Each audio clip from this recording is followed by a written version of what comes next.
Hi everyone, my name's Pieta Valentine. I've written 2 books, The Resident's Voice from a Dementia Unit and The Resident's Rise from a Dementia Unit. Today's session is on friends engaging in a dementia unit. So of course there's always a lot of, talk about residents engaging in a dementia unit, but maybe not so much about friends engaging in a dementia unit. But it's a wonderful thing when it does happen. And it's a help for all parties. So I'm going to go into this today. So continuing on with the previous videos with Trina, has been in the dementia facility for 6 months now, and her good friend Helen visits every Tuesday and Thursdays and Saturdays. And even though Trina can't manage Sumner Beach now, they still go for a walk regularly around the village grounds and out for a coffee at least once a week. And Trina is enjoying all the activities, and her, Women's Weekly and National Geographic, which she particularly likes. Helen always brings in each week, and she's flicks through that, goes to the newspaper reading, joins in the activities, loves the Netflix, and all the animals as they all do, and life's not bad. Except, of course, the unit is upstairs, this dementia unit, and Trina initially found it extremely frustrating that she couldn't get out to walk when she wanted to, even with her friend coming in 3 times a week to take her out. Those other days she was languished, and, for fresh air and sunshine, like she'd always had all her life. She was a big walker. But she's accommodated now because actually her walking is more limited now. She can't, her cardiovascular, her breathing isn't the best for some reason. I think asthma. She's got a bit of asthma since she's actually been at the unit for maybe the dust or pollen or some air conditioning. Something's happened with her breathing. So she can't walk as far. So she's not yearning to get out quite as much as before, and is sort of settling down and accepting the unit because she's made friends, she's with her next door neighbour Anna. She's very good friends with her, and they go to all activities together and sit next to each other practically all day, gossiping about everybody else. And there's always something to talk about in a dementia unit. There's a lot more going on than what there was in her life before, sitting at home with the sister who wasn't up to much except watching TV and stuff. So anyway, Trina's there, and Helen actually is taking an interest, has decided to put her energy into the unit because the friends have faded out. They're not visiting. They said they would, but they're not. So now Helen's decided, well, never mind, she enjoys visiting Trina. Trina's lovely, friendly, smiley. She might forget the name now and then, but when she's reminded, she remembers. And the friendship's the same feelings. Speech has deteriorated a little bit, but Helen's pretty astute. She knows Trina's history, and she can usually work out what Trina's trying to say. She'll clarify in conversations. She won't, criticise Trina's speech, but she'll ask for confirmation and clarification. If Trina is trying to say something and she's not quite getting it, she'll say, Trina, do you mean you'd like to go to the beach? If she's saying, bath instead of beach or whatever it is. Helen usually gets it, and Trina will, yes, that's what I mean. And then maybe it's not a walk at the beach, maybe it's a coffee. Well, do you mean, Trina, do you mean you'd like to go for a coffee at the beach? Because Trina's going like that. Yes, that's what I'd like to do. Okay, does that mean that you'd like to go for a coffee at the beach, but just maybe a little walk at the beach rather than our usual walk? Yes, that's what I mean. Like that. You just work away, chip away, find out what they're saying.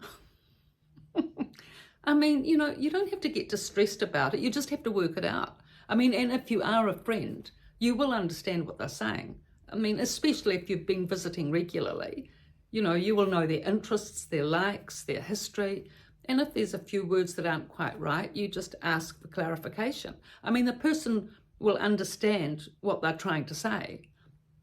But if their words get mixed up, you just need to clarify what they are and just ask them to confirm with a you know, either say yes or a head shake or whatever. They'll tell you if you've picked up on it correctly. So all of this stuff, you know, Helen's fine with. She's picked up on it all. She can communicate with Trina and no trouble.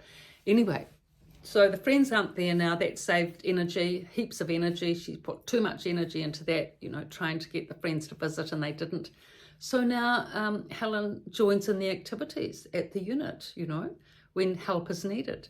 Because even though she's always been a very active person, she's always been interested in creative things, Helen the friend, but she's never really got involved in it. But anyway, with the unit, there's always lots of creative, make and create, they call it, things to do, you know, like Christmas time, for example, and it's coming up to Christmas, months before they start doing the decorations for the tree, little stars and angels and Santas and whatever, you know, with feathers and felt and, you know, sparkle. And everything's laid out on the table, and all the residents are there making the decorations. And, you know, Helen used to think before she started, you know, spending more time at the unit that this was a bit of a waste of time. She'd never liked Christmas trees anyway. She'd never had one at home until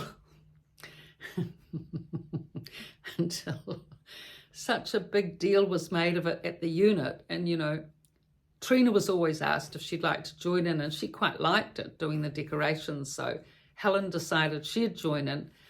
And it wasn't, and she actually got to like it. I mean, it wasn't so much the decorations that she liked, but she got to know the other residents. She got to know the relatives of the other residents, and some really nice women she got to meet. She actually started making friends at the unit with the other women, the other daughters of the mothers of, you know, and various other women of similar age.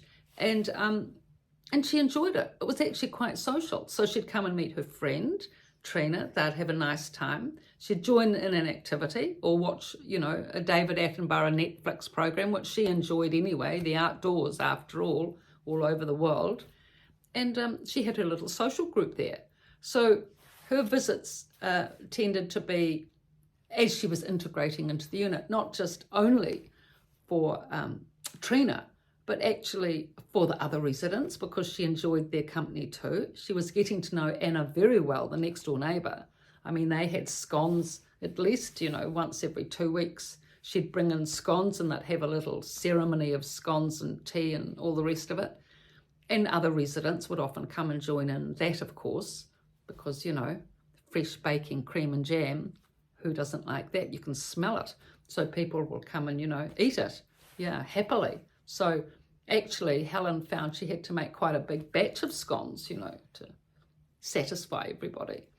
So on it goes. You know, this is what we call integrating into the unit. Same as one does in any community. Same principles apply. You know, friendliness, sociability, activities, you know, good quality stuff on the screen, the big glittery screen. And, you know, it's satisfying. I mean, even though people are physically deteriorating, which we all do, by the way, in life, that's part of it, just making that effort to help these people think and engage in activities and communication, and, you know, it gives them purpose to life. It gives them purpose, and it gives them a quality of life, because at least their thinking quality is of a much higher level than if they just slump into, you know, dementia stress and dementia anger and dementia anxiety. You know, that's no life. Whereas this way, Trina is having a nice life, as people can and do when they are supported in this way, and someone is caring enough and strong enough and kind enough, as Helen is, the good friend that we all need in our life when we get something like dementia, to help us through, you know. And so these are the practical techniques to help you as the good friends out there. You wouldn't be listening otherwise. So you as the good friends out there, these are techniques that you can apply, you know, to fast track giving the person, your friend in the dementia facility, positive experiences, practical positive experiences, which is what it's all about. So time's up. Thank you for your views, interest, hearts. I do like the hearts being a Valentine, you know, Pieta Valentine. Hearts and everything. Thank you.